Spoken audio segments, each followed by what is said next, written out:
So ma'am, speaking of this one, no, um, in case naman po, in such situation of accident, halimbawa po tayo as pet owners o kahit sino pong individual, nakagat ng hayop, yun nga, aso, pusa, ano po yung unang dapat gawin bilang paunang Lunes po? Ito po sa ating mga kababayan ha, baka po kasi hindi pa natin Oo. alam to. Kung Sabi kayo ho nila, nakagat ng aso, pusa, or ano pang ibang hayop, ano po yung unang dapat na gawin, doktora?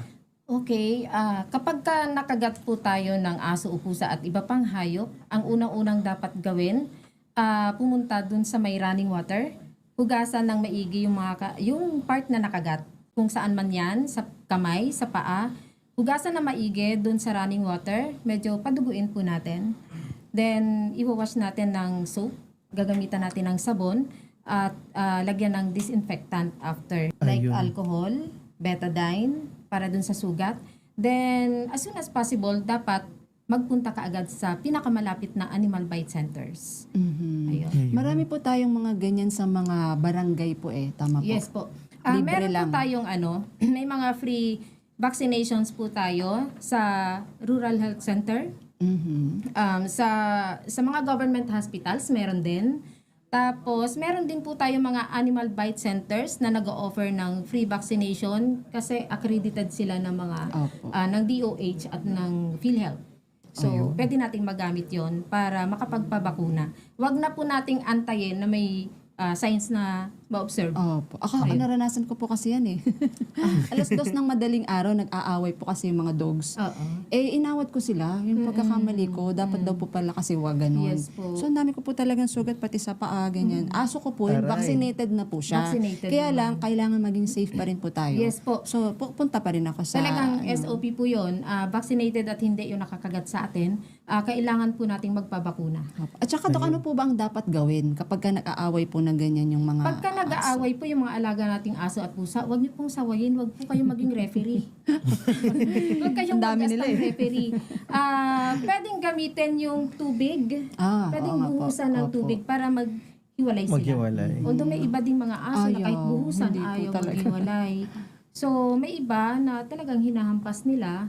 Mas lalo po kasi, pag hinampas mo sila, lalo silang nagagalit. Opo. Pero ang pinaka-effective po talaga, yung pagbuhos ng Opo. tubig. Huwag mainit Oh, Siguro mas grabe maganda po siguro yung yun. pressurize para natutulak sila. fresh. Opo.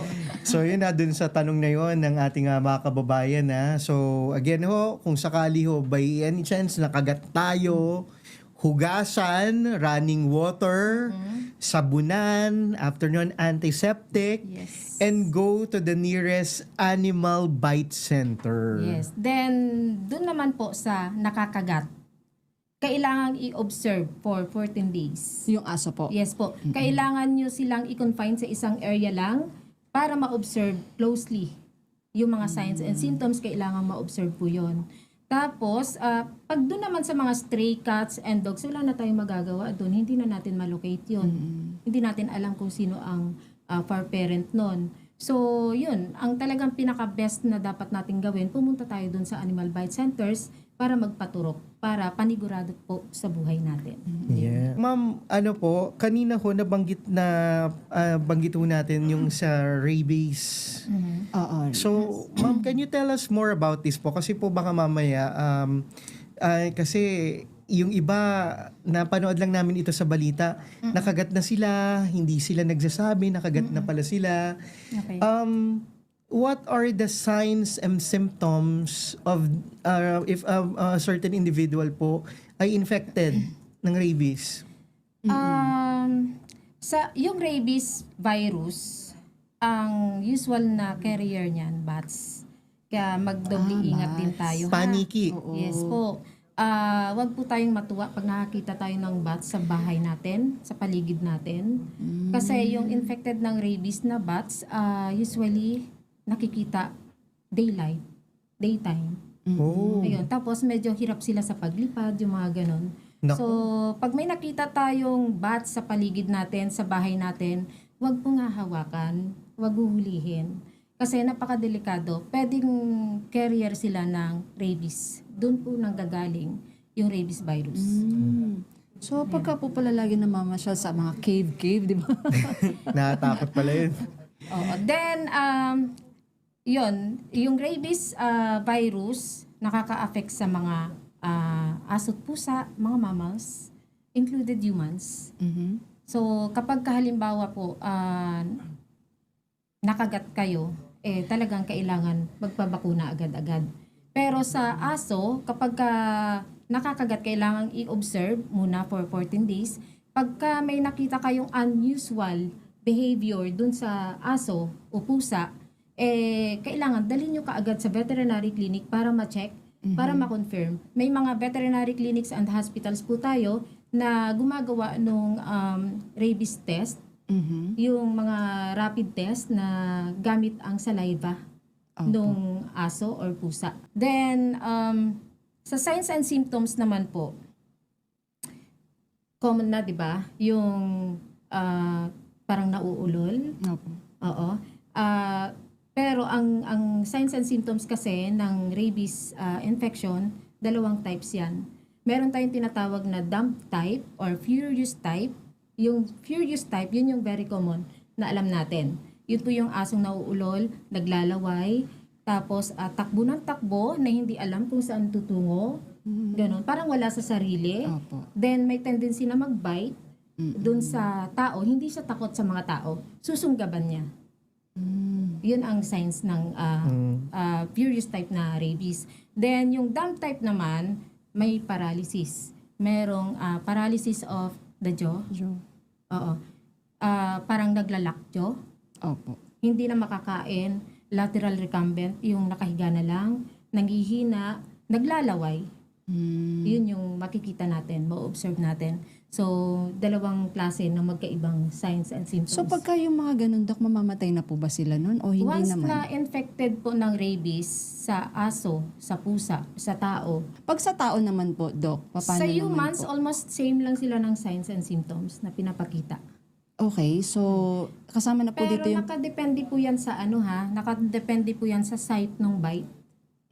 Pero isa lang, clarification lang din po, yung rabies virus, hindi lang po nakukuha sa kagat.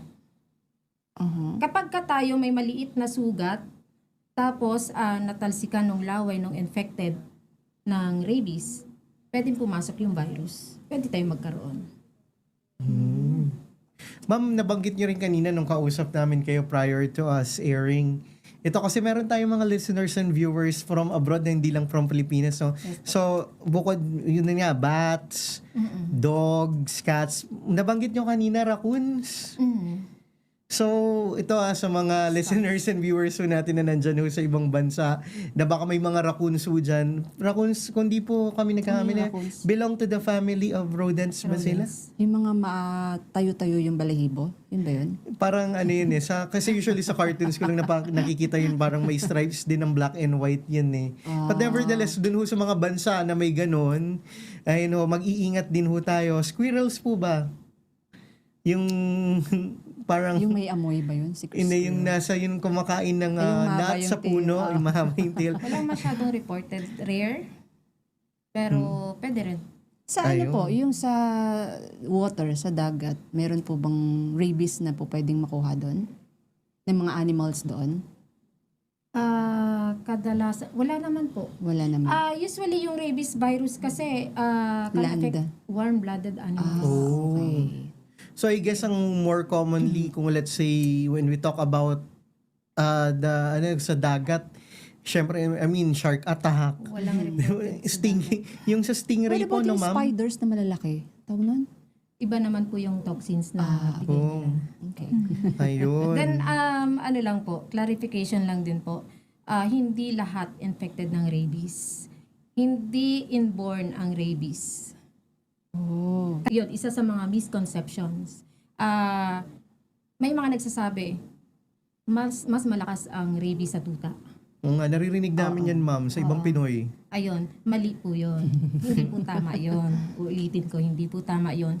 Kasi yung rabies po, hindi siya inborn, acquired po siya. So na-acquire sa labas, nakukuha sa labas, may carrier.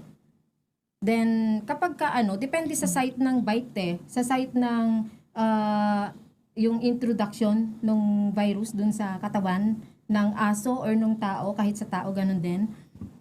Kapag syempre mas malapit sa head part, mas mabilis makita Sa yung brain. signs and symptoms. Pero pagka malayo sa head part like sa paa, mas matagal bago magpakita ng signs and symptoms. Kasi magta-travel pa yung virus. So, Opo. So ma'am, yung may iba mga kasi, cases ng ng rabies sa tao na after few months pa bago magpakita ng signs. Oo.